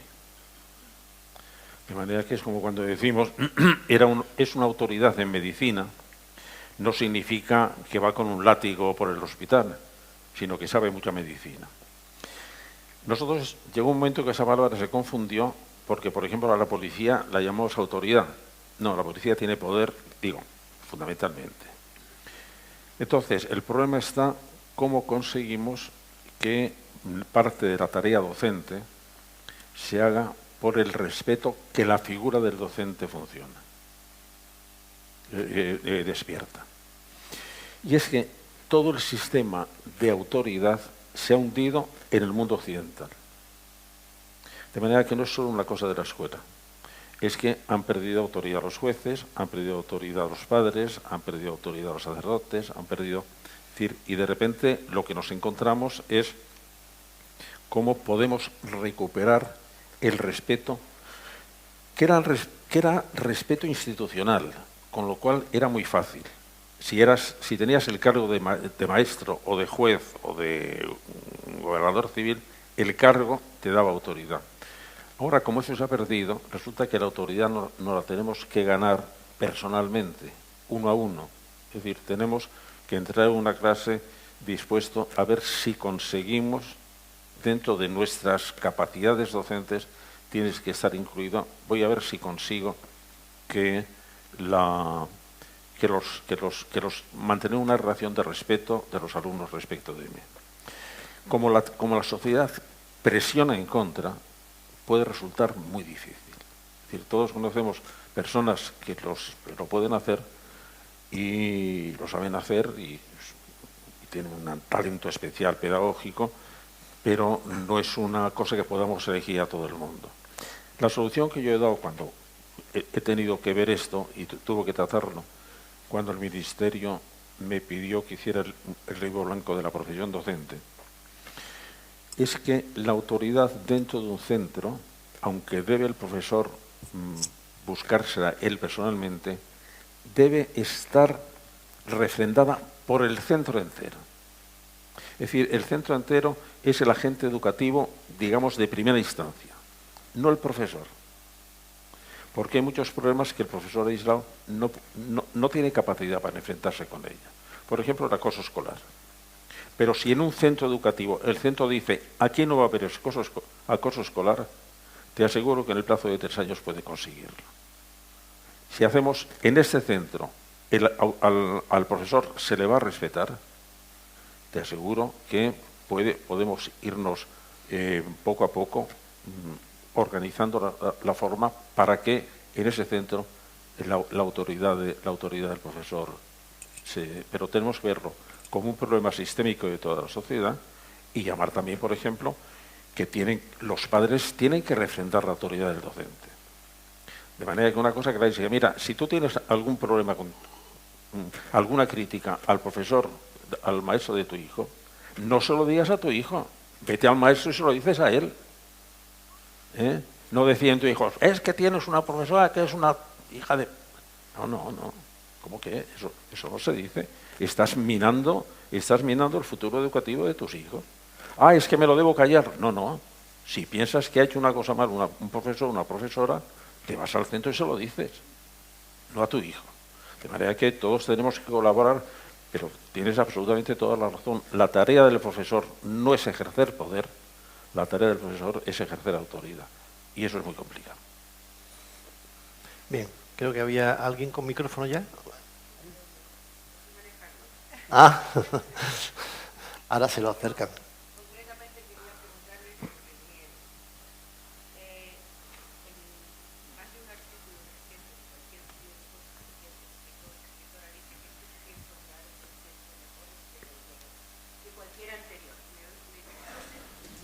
No, difícilmente, la verdad. Creo que lo van a resolver. Un segundo. Ahora sí, ahora suena que está abierto. Sí. Suena que está abierto y ahora se lo dan. Vamos a ver. Un segundo. Un segundo. Ahí lo tienen, ahí lo va a tener. Se lo están acercando ya. Eso es. ¿Sí? Ahora sí. Ahora sí, perfectamente. Sí, concretamente del miedo quería yo preguntarle. Recientemente, y no tan recientemente, cualquier escritor, escritora o pensador o cualquier otro profesional dice e insiste en que cualquier tiempo anterior ha sido mejor, no ha sido mejor que el actual, que vivimos en el mejor tiempo.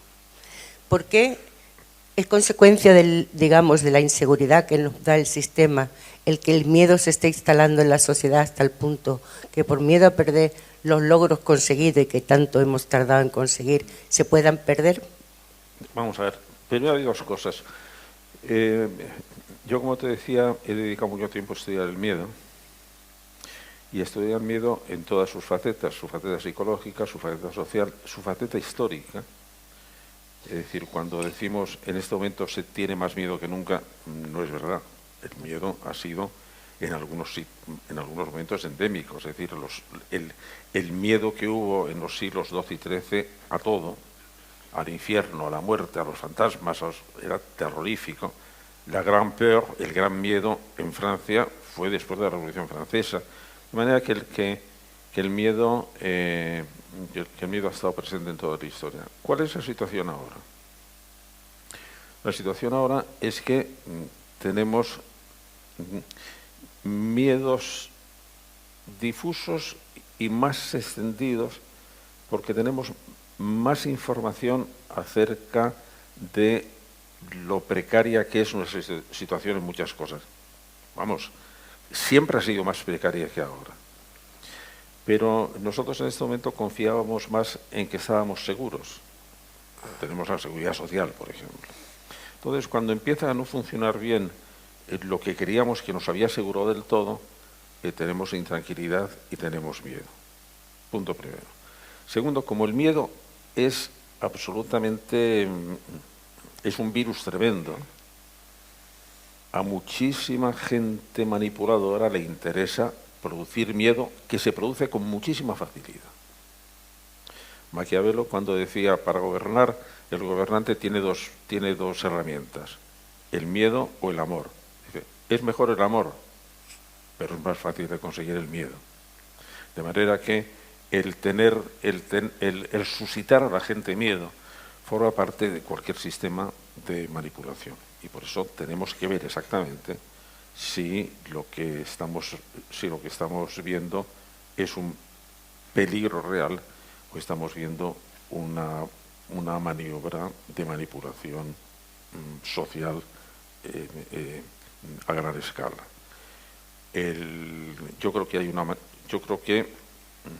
hay una políticamente hay una manipulación social del miedo. Por ejemplo, cada vez que se dice en España la democracia está en peligro. Mentira, la democracia no está en ningún peligro. No está en peligro, nada, en absoluto. Está muy bien asentada. Pero cuando alguien diga la democracia está en peligro, es decir, ¿a qué me está usted intentando persuadir? ¿Qué acción está usted intentando que yo haga? Porque la situación no es así. La situación en este momento no peligra de ningún tipo. No peligra, está establecida, la separación de poderes sigue funcionando. Entonces, ¿qué está usted diciendo? ¿Creando miedo para qué? Porque está intentando dirigir mi atención a un lugar a otro. Pero además no es ni derechas ni izquierdas. Cada parte tiene sus miedos propios que le gusta suscitar. Entonces tenemos que tener una especie también de higiene del miedo para darnos cuenta de que somos muy vulnerables y que además cuando tenemos miedo nos volvemos muy crédulos. Si tenemos miedo vamos a creer cualquier cosa. Y por lo tanto, una de las defensas contra el miedo es vamos a aumentar la información verdadera, porque la información verdadera nos protege. ¿Alguna pregunta más? No sé. Aquí, en la cuarta fila, sí. De todas maneras, yo hablo fuerte. Sí que es verdad. Don José Antonio, acaba de hablar de la manipulación y antes ha comentado el tema del engaño también, ¿no? Yo le pregunto, ¿la vacuna contra esa manipulación y contra ese engaño al que nos someten, en qué laboratorio tiene que ser el que lo estudie y lo haga? Porque claro, está generalizando el problema, pero sí. ¿Quién tiene que meterle mano a esa vacuna? ¿Quién tiene que ser el equipo médico que haga esa vacuna? Vamos a ver, en teoría tenía que ser ¿quién vigila por la salubridad de los alimentos? Bueno, pues hay distintas instancias. Bueno, ¿quién vigila por proteger el sistema inmunitario biológico? Pues hombre, son los afectados porque no quieren infectarse, que son los médicos que recetan las vacunas, son los investigadores que estudian sobre las vacunas y son los sistemas de sanidad estatales que las imponen. Bueno, esto en las vacunas mentales supone un poco lo mismo. Es decir, es que es un esfuerzo de decir, primero hay que tener constancia del problema. ¿Esto es un problema social? Sí. ¿Por qué? Porque cuando una sociedad es crédula, cuando una sociedad se deja manejar por emociones en vez de por argumentos, bueno, está en clarísimo peligro. Entonces, la sociedad es la que tiene que tomar conciencia, igual que con las vacunas biológicas, que es que esto resuelve el problema. Y entonces la movilización viene por otros muchos sitios. Ya te digo, tiene que venir por los sistemas médicos, que en este caso serían los sistemas educativos, tienen que venir por los sistemas investigadores, que tendrían que ser los que investigan este tipo de cosas, que ya hay un grupo de investigadores que estamos trabajando sobre ello.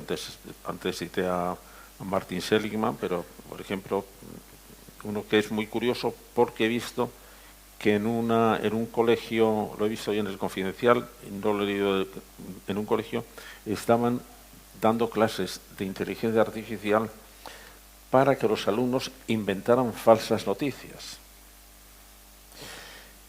No sé muy bien por qué lo hacen, pero Sander van der Linden lo hacía en la universidad para ver cómo convencer a los alumnos de que es tan fácil crear falsas noticias que deben desmontarlas con la misma facilidad. Es decir, ellos primero se daban cuenta de lo fácil que era para luego poder desmontar el aparato. De manera que ahí sí que tenemos... ¿Cuál es mi interés en este momento en hablarles a ustedes, que necesitamos elevar la conciencia de que tenemos un problema y que el problema tiene solución? y que la solución puede empezar por cosas pues muy sectoriales. Cuando aparecieron las vacunas, apareció primero con la viruela y luego se han ido extendiendo.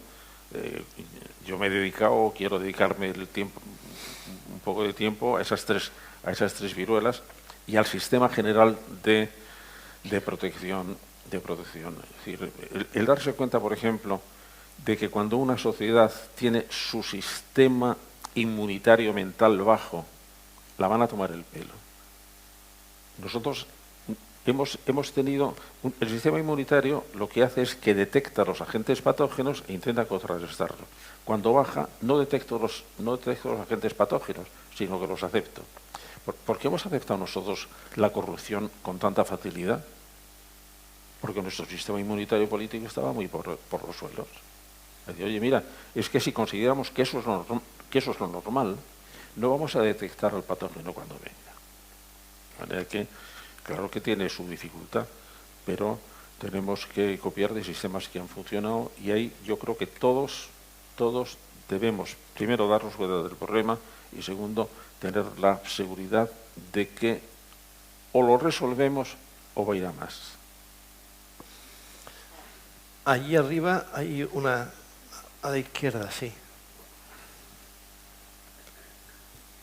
Hola, muy buenas. Me leí el libro blanco de la profesión docente para mis oposiciones y me he acordado mucho de usted, ¿no? Y para bien o para mal. Sí, bueno, yo me quedé, da muchas reflexiones interesantes porque a veces te planteas por qué esas cabezas pensantes políticas no han podido dar ese siguiente paso de poder llevarlo a cabo, ¿no? Dice cosas muy interesantes como que la profesión docente tiene que ser de un nivel, traer a los mejores pensantes, a las mejores cabezas, porque es verdad que la educación es el Producto Interior Bruto de un país, realmente. Hay una cosa que me he dado cuenta, yo soy docente también, y me he dado cuenta de que desde el backstage, ¿no?, de la obra de teatro, si no eres un buen educador, es muy difícil que seas un buen docente. Ahora mismo, tal como están cambiando. Es verdad que hay cantidad de cosas que están cambiando, que no son como antes eran. ¿Usted cree que podría ser importante o necesario que las oposiciones que necesitan una revisión se incluyera un examen de inteligencia emocional o cualificar al profesor? Es decir, ¿usted está preparado para lo que viene en secundaria, por ejemplo? Sí, vamos a ver. Yo cuando todo eso lo intenté precisar mucho en el libro blanco de la profesión docente, en primer lugar porque la profesión docente se está volviendo cada vez más difícil, porque vivimos en un mundo muy heterogéneo, en un mundo donde no tenemos esos respetos institucionales que hemos tenido hasta hace relativamente poco, y en que, por una parte, tenemos que educar a nuestros chicos y chicas para el futuro sin saber cómo va a ser el futuro. De manera que, tradicionalmente, la posibilidad de prever el futuro, que en algunos casos era enorme, es decir, un herrero sabía que la técnica que aprendía le iba a servir toda su vida. Ahora no sabemos si va a durar tres años como mucho. De manera que estamos en un momento de una aceleración tremenda que hace que la docencia sea mucho más complicada. Y por eso sí tiene que ser una profesión que debería ser una profesión muy de élite. Y entonces en la formación tiene que ser una formación más difícil, tiene que ser una formación más parecida a la formación de los médicos, que es muy larga. Yo propuse que hubiera, primero, en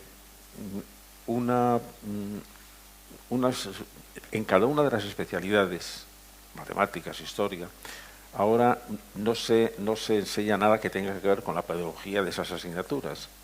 Bueno, quien se fuera a dedicar a la educación tenía por lo menos un año que estudiar esa asignatura desde un punto de vista ya pedagógico, porque se quiere dedicar a la educación. Pero después, el sistema de las oposiciones no vale para nada, y yo he ganado oposiciones, es decir, no es que diga que... ¿Por qué? Porque lo único que puede medir son conocimientos teóricos y la docencia es un conocimiento práctico. Y por lo tanto, si no hay ese conocimiento práctico, la teoría no vale para nada. Pero eso no lo podemos enseñar porque hay que enseñarlo dando clase. Entonces, lo que yo propuse es que hubiera un MIR educativo parecido al MIR de los médicos. De manera que quien hace una carrera de biología, quiere dedicarse a la educación, el último año ya va a estudiar pedagogía de la biología. Después sí hace unas oposiciones. Pero las oposiciones es como los MIR, para estar 2 años trabajando ya en una escuela, con sueldo, pero en plan con un tutor que le está enseñando lo que no se enseña en la carrera, que es teoría, porque no es teoría, es cómo me enfrento con los problemas prácticos que tienes dentro de una clase. Y los problemas son, sobre todo en primaria, los tenemos más controlados. En secundaria son muchos problemas. Y son muchos problemas en los que no te puedes inhibir, porque es que los tienes dentro. Es decir, si a mí se me presenta una alumna, que yo sé, lo digo porque es un caso que tuve yo muy complicado, una chica que tenía trastornos alimenticios, otra chica que se estaba produciendo mutilaciones, ¿qué haces? No te puedo decir, eso no es asunto mío. Tienes que empezar a decir, se lo digo a sus padres directamente, es mi obligación decírselo, hablo primero con ella, veo a ver cuál es su situación familiar. ¿Eso es exactamente pedagogía? ¿Es asignatura de matemáticas 3? No, eso es docencia de educación secundaria. Y para eso necesitas tener unos conocimientos que en este momento no tenemos. ¿Cuál es el problema que preocupa más a los profesores? Pues ya lo sabemos, cómo motivamos a los alumnos para que tengan ganas de aprender y cómo mantenemos la disciplina en el aula. Y como no sepas hacer eso, sobre todo como no sepas qué hacer con la disciplina en el aula, porque puedes encontrarte en este momento con situaciones de enfrentamiento muy complicadas, oye, pues es que no vas a poder enseñar las matemáticas de segundo. Y eso tiene que formar parte de la formación. Para eso lo que yo propuse al Ministerio es que hubiera un plazo práctico ya, con tutores, donde a lo largo de 2 años te encuentras con todos esos problemas en el aula seguro. Y entonces tienes que aprender a resolverlos. Y tienes que aprender con la ayuda de un tutor o con la ayuda de otros. Bueno, por ejemplo, el hecho de que en España nunca un profesor vaya a la clase de otro profesor a ver cómo da clase es un disparate. Es como si un cirujano no asistiera nunca a cómo, que están en prácticas, no asistiera nunca a cómo opera su maestro. Hay que ver cómo dan las clases y ver cómo y tener un tutor que te diga, mira, aquí se te fue la clase de las manos. ¿Qué pasó? ¿Por qué fue? Porque tienes que aprender eso. Eso no se hace y mientras no se hace tendremos un sistema educativo un poco de autodidacta. Y hay profesores que lo harán bien porque tienen un arte especial para hacerlo y hay profesores que lo van a pasar realmente muy mal y se van a sentir muy angustiados. Bueno, yo todo eso se lo dije al Ministerio. El Ministerio dijo que qué bonito está, lo guardó en un cajón y ahí debe estar, supongo, no lo sé. Pero vamos, que las cosas tienen solución. Yo dije que nosotros podíamos tener un sistema educativo en primaria y secundaria de alto nivel en el plazo de 5 años. Y expliqué la hoja de ruta. ¿Qué pasa? Pues que es muy triste reconocerlo. En España la educación no interesa a nadie, nada más que a los padres que tienen hijos en edad educativa. A los demás no. ¿Soy pesimista? No. Cojan ustedes las encuestas que hace el CIS sobre las preocupaciones de los españoles. ¿Aparece alguna vez la educación? No. Conclusión, pues todo el mundo debe estar contentísimo con la educación. Luego se quejan, luego nos acordamos de la educación como de Santa Bárbara, cuando truena. No, la educación es una cosa muy de constancia y de perseverancia y de saberlo conseguir, lo que queremos conseguir y del tener el talento práctico para conseguirlo. Y por lo tanto, la primera solución, tenemos que formar profesores para este momento educativo. Segundo, tenemos que formar directores de centro o equipos directivos de centro, para este momento, porque el centro es el agente educativo de primera opción, y tercero, tenemos que movilizar a la sociedad para que se dé cuenta de lo que se está jugando en las escuelas.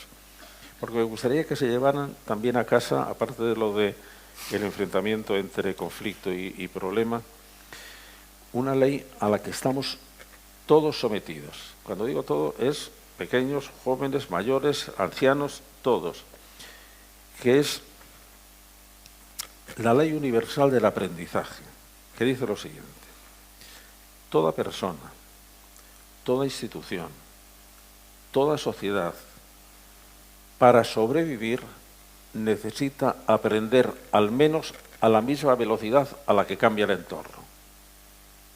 Y si quiere progresar, tiene que aprender a más velocidad.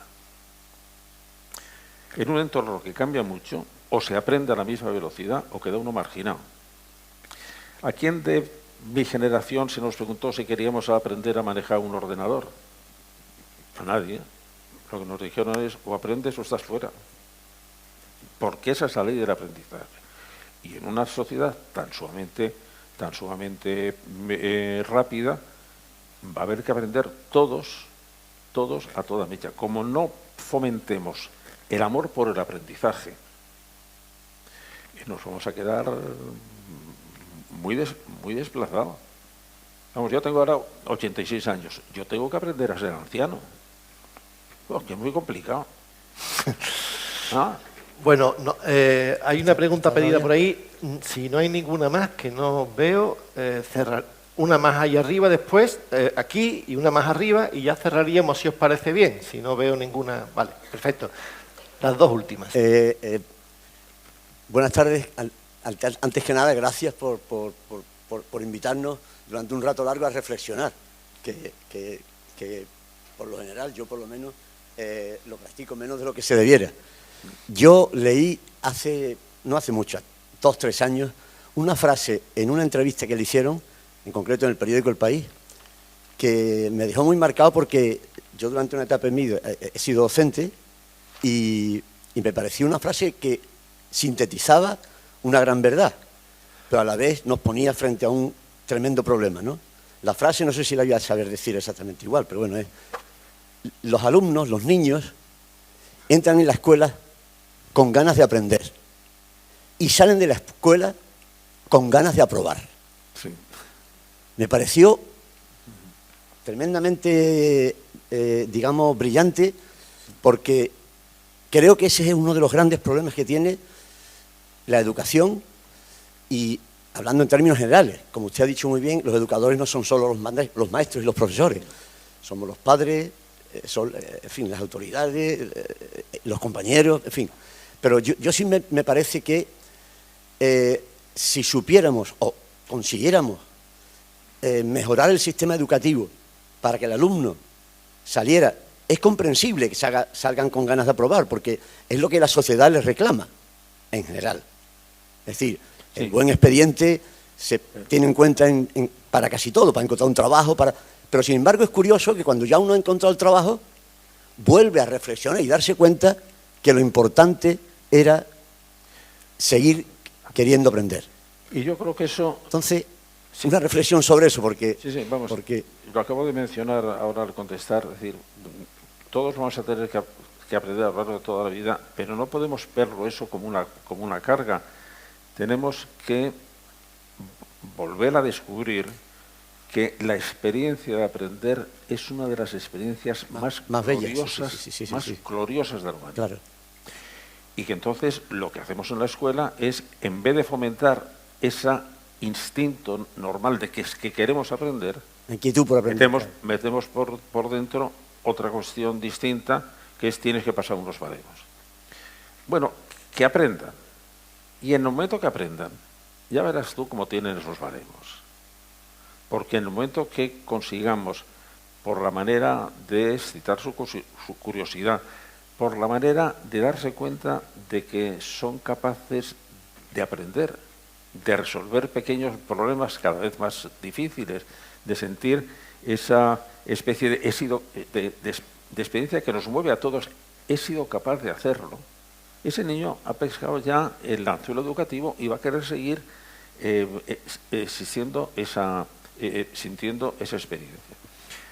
Y ahí lo estamos haciendo mal. Mira, yo he seguido desde que salió los informes, las evaluaciones PISA. Hombre, las evaluaciones PISA, a los que estamos en educación, nos sirven porque tenemos referencia de una serie larga en que vemos cómo funcionan los sistemas educativos, su eficiencia, es una prueba que se hace a los 14 años, en distintas competencias. Y sin embargo, siendo eso bueno, ha producido un efecto perverso en los sistemas educativos.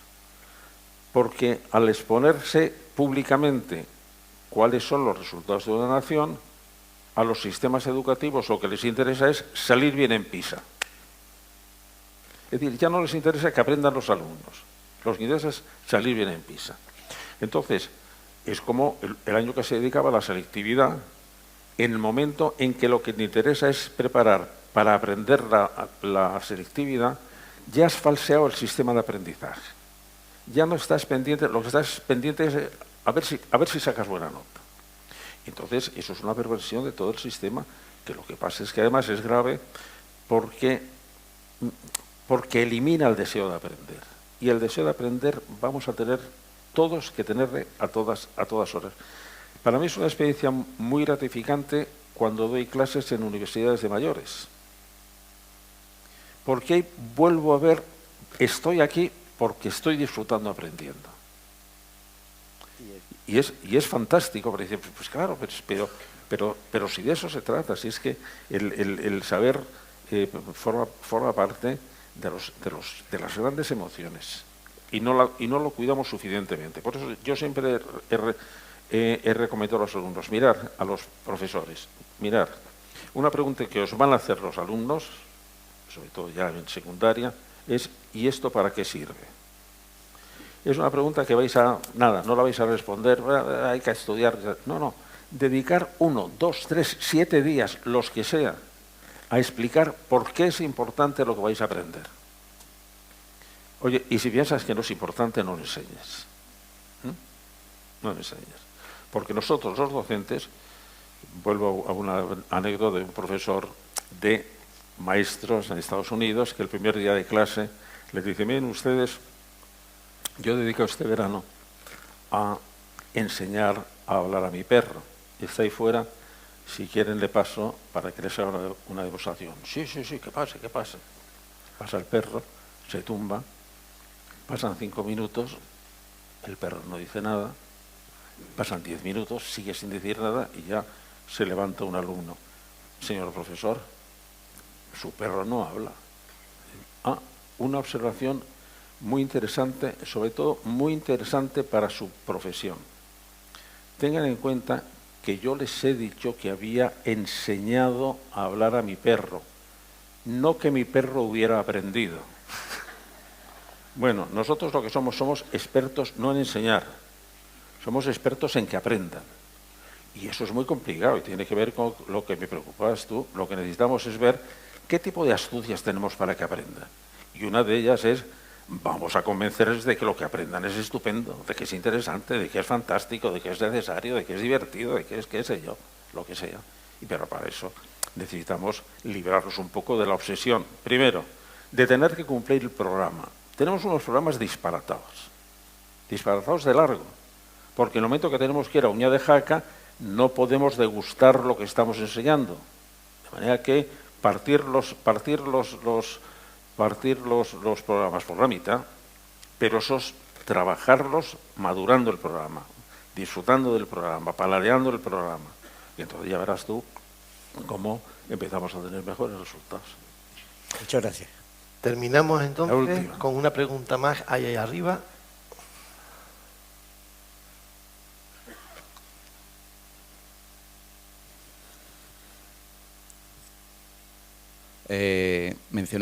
Ha mencionado un montón de virus con los que estoy completamente de acuerdo, pero me gustaría saber su opinión sobre... Yo soy mi mujer se lo podría decir, soy algo más pesimista que usted.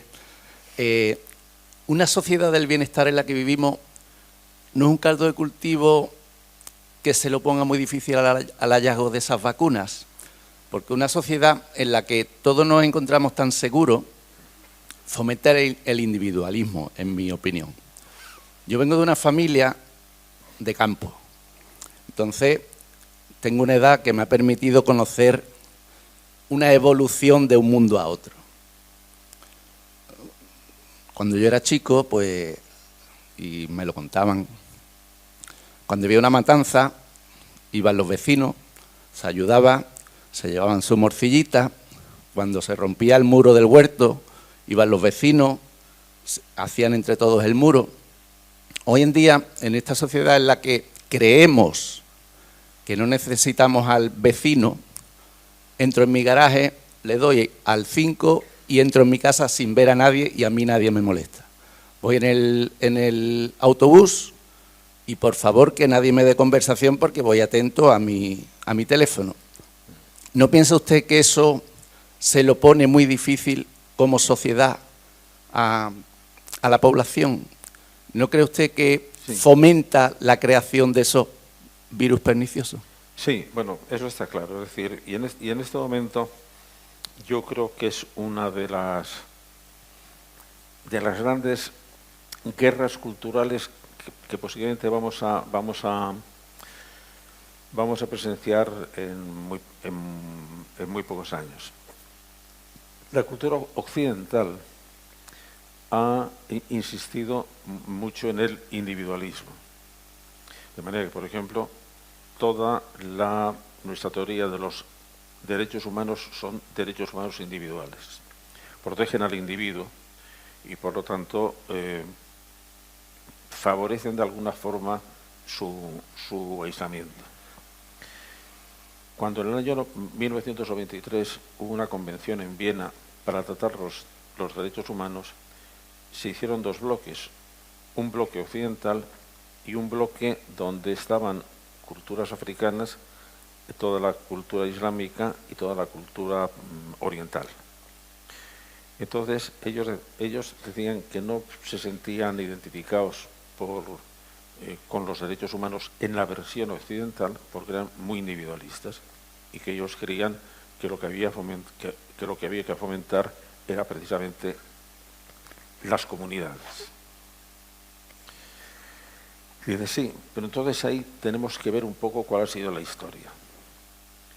Que es que si los derechos los tienen las comunidades, resulta que, bueno, las comunidades funcionan a lo mejor muy bien, pero los individuos tienen poca defensa contra la comunidad. De manera que el aspecto, uno de los sesgos cognitivos que hay es el pensamiento tribal, cuando dice la tribu está por encima del individuo. Y bueno, pero sin embargo, eso funciona en la sociabilidad. Sí, y sin embargo, nosotros hemos ido hacia la individualidad precisamente porque queríamos que el individuo se sintiera, pues por ejemplo, se sintiera defendido de la familia. Es decir, cuando nos estamos metiendo, por ejemplo, contra el sistema matriarcal, lo que estamos diciendo es que un sistema patriarcal anulaba la posibilidad de decisión de los individuos. De manera que ese individualismo que estamos viendo, la cara torva, es un individualismo que nos ha protegido de muchas cosas y que, por lo tanto, lo que tenemos que hacer es enfocar el problema. No nos estaremos pasando de rosca, sí. Pero, atención, una cosa también, porque también debemos reconocer las cosas que hemos hecho bien. Nunca han estado tan protegidas las personas como en una sociedad avanzada democrática. Sí, esa unión que dices un poco idílica, en el pueblo todos nos ayudábamos, o los odios de los pueblos eran terroríficos también, ¿sabes? De manera que hay que ver cómo conseguimos resolver los problemas ajustando las distintas posiciones. En este momento, el gran invento de solidaridad de los últimos siglos es la seguridad social. Es la sanidad universal. ¿Funciona bien? Funcionará como funcione, pero como idea el tener subsidio de paro, por ejemplo. Antes, en un pueblo, en un pueblo de Castilla, me estoy acordando ahora, de un pueblo que conozco muy bien, de la provincia de Palencia. Cuando las personas no podían trabajar, se iban a pedir limosna al pueblo de al lado. En el suyo no, porque les daba vergüenza. De manera que no es tan idílico ese plan que estás diseñando, y que muchas veces también podemos caer en no valorar lo que tenemos, y lo que tenemos es un progreso social absolutamente extraordinario, que se ve en todas aquellas cosas que podemos medir. Hombre, y sí es verdad que, claro, algunas cosas de nuestro sistema de vida son incompatibles con otras formas de vida. Por ejemplo, ¿qué pasa con es bueno o es malo que las madres trabajen? Bueno, yo me eduqué mis madres no trabajaban. ¿Fue bueno eso para ellas? ¿Fue bueno para nosotros? Pues había que pensarlo con mucho cuidado, ¿eh? Para mí, sí. Para mis hermanas, posiblemente no. ¿Por qué? Porque copiaron el modo de comportarse de mi madre, maravillosa, de una generosidad maravillosa. Sí, pero estuvo a merced de cualquier elemento, porque no tenía capacidad de autonomía, no podía decir nada, no tenía formas de trabajar, no tenía, cosas que en teoría suenan muy bien, en la práctica hay que ver si tienen también su contrapartida. Y yo estoy absolutamente seguro que si tuviéramos una clara conciencia de lo que es la sociedad, de lo que es la política, de cómo dependemos unos de otros, también para el ejercicio de nuestros derechos, entonces seguro que cambiaremos. Pero eso es un proyecto ético. Y al final, como consecuencia de este libro y de todos mis libros, a mí me gusta decir algo, y ya con esto les dejo en paz. Yo me he dedicado toda mi vida a estudiar la inteligencia. Estudiar la inteligencia y las grandes creaciones de la inteligencia. El arte, la ciencia, la matemática.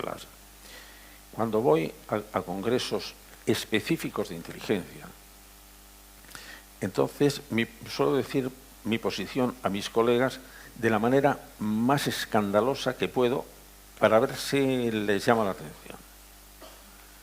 Y es lo siguiente: la gran creación de la inteligencia humana no es la ciencia, no es la tecnología, no es la economía. La gran creación de la inteligencia humana es la bondad. Mis colegas entonces dicen, este es un imbécil. No, digo, si queréis os lo explico. Claro, si primero al hablar de bondad habéis disminuido la bondad, y la bondad es una especie de sensiblería, es una especie de aguantar todo lo que sea, claro, entonces ¿quién va a querer la bondad? No. Pero si definimos la bondad como es aquel comportamiento que, primero, sabe cuál es la buena solución a los problemas sociales, y segundo, tiene la valentía, el arrojo, la tenacidad de ponerlos en práctica. Amigo, entonces la bondad ya es una cosa más seria. ¿Por qué? Porque está resolviendo los problemas de la convivencia, y los problemas prácticos son mucho más complejos, y por tanto existen más inversión de la inteligencia que los problemas teóricos, por muy complicados que sean. Puede haber un premio Nobel a los 23 años, me parece que es el premio Nobel de Química más joven que ha habido. No puede haber un buen clínico a los 23 años. ¿Por qué? Porque el clínico es un saber práctico y la teoría es un saber distinto. La bondad es un saber que vamos a ver si resolvemos los problemas teóricos, entre ellos los que estás tú diciendo. ¿Cómo podemos defender al individuo sin destrozar la comunicación social? Pues es un problema. Y la buena solución de esa entra dentro del ámbito de la bondad y, por lo tanto, del ámbito de la inteligencia ética. Vamos a ver cómo lo resolvemos. Y ya les dejo en paz. Muchísimas gracias.